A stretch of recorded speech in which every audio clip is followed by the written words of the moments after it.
نضفناه اهوت وفتحنا فتحتين، حطيناهم في ليمون ودقيق. هنغسله بقى في ميه.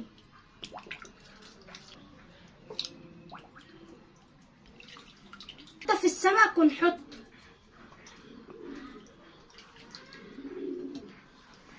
غسلنا السمك 3 مرات. هنعمل بقى تمليحة السمك.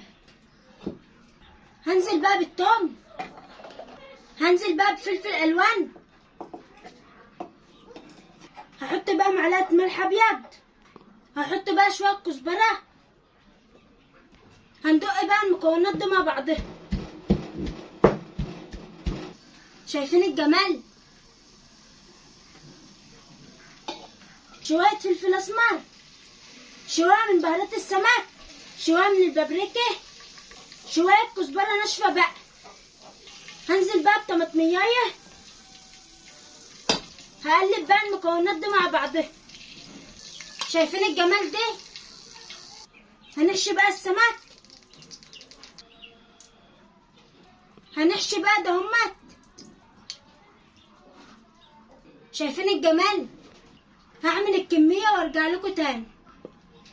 هحط نطرة من الكركم، نطرة فلفل اسمر. هنقلب الدقيق، ننزل بالسمك بالدقيق. هنحطها في الزيت.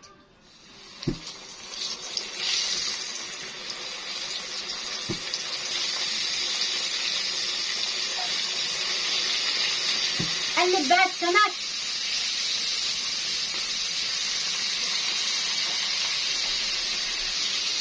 بسم الله ما شاء الله.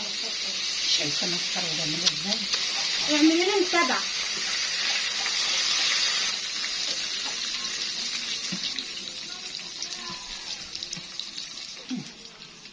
كانت وصفتنا النهارده رز الصيادية والسمك.